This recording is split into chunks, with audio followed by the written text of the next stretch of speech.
nesse vídeo eu vou estar falando, explicando como que a gente consegue determinar se o endereço IP ele é classe A, classe B ou classe C, mesmo que a gente não tenha máscara ali. Só olhando para o endereço, aqueles números que aparecem para a gente do endereço IP, a gente consegue então determinar se ele é um classe A, classe B e classe C.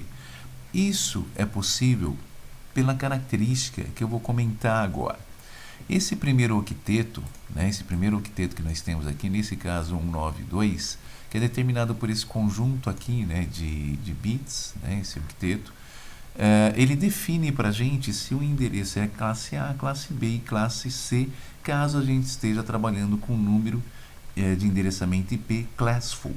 O número de endereçamento classful é aquele que nós temos aqui nele, bem definido como 1/8, ou seja, ele tem 8 bits definindo a minha classe, ou então ele tem 16 bits ali definindo a classe, ou então ele tem 24 bits definindo ali a classe. Isso é o que a gente chama de classful. Ele pode ser com 8 bits definindo a classe, 16 ou então 24, ok? Bem, então olha lá. Como é que funciona então para a gente poder saber ali pelo range de endereço se ele é um classe A, classe B e classe C? A especificação, a RFC do endereçamento IPv4, ele define o seguinte para a gente, Se a gente tiver ali um classe A, esse meu primeiro bit que nós temos aqui, ele é fixo, ok? Em 0.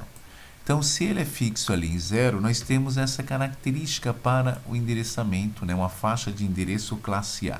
Então, eu fixando isso daqui em 0, esse meu range de endereço ali desse meu primeiro octeto, ele pode ir de tudo 0 até tudo 1 aqui, ok? Isso vai dar para a gente uma faixa de 0 até 127, uma faixa de 0 até 127.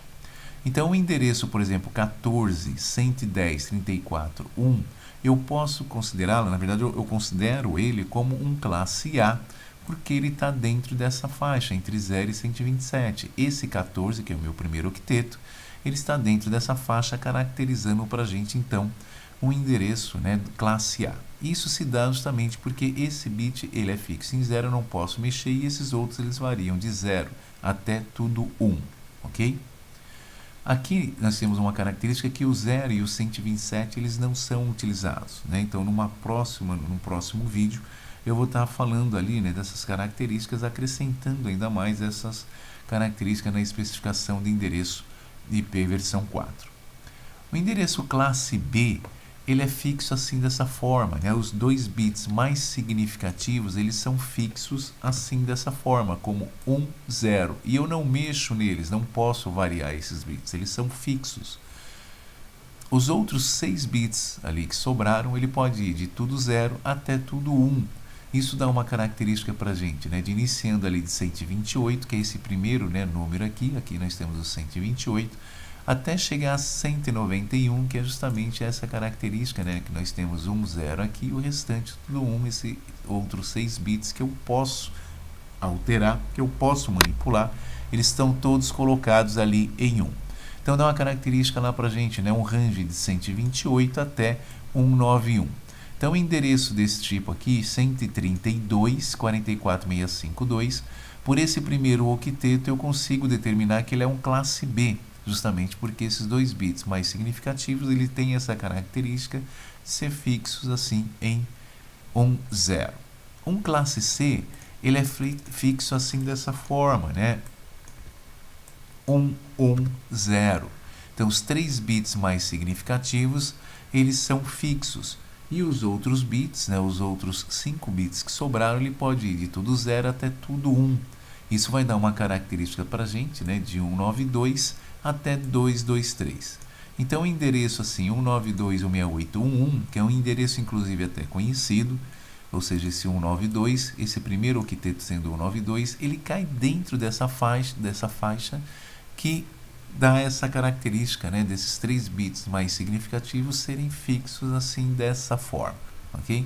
Então, assim é que a gente consegue determinar um endereço classe A, classe B e classe C sem que a gente tenha a máscara associada a ele. Então, só batendo o olho no número, a gente consegue determinar qual classe ele pertence. Isso para endereços classful, né, que a gente vai estar vendo mais para frente qual é o significado disso. Para os endereços classless já são diferentes, ok? E a gente vai ver por que então, né, os roteadores, inclusive, né, quando está utilizando endereço classful, a gente não precisa enviar para ele a máscara, né, junto com o endereço IP. Né? Então, quando é classful, você não tem essa característica, não precisa enviar essa máscara. Né? Quando é classless, tem que enviar a máscara junto. Vamos estar falando isso futuramente num outro vídeo. Ok?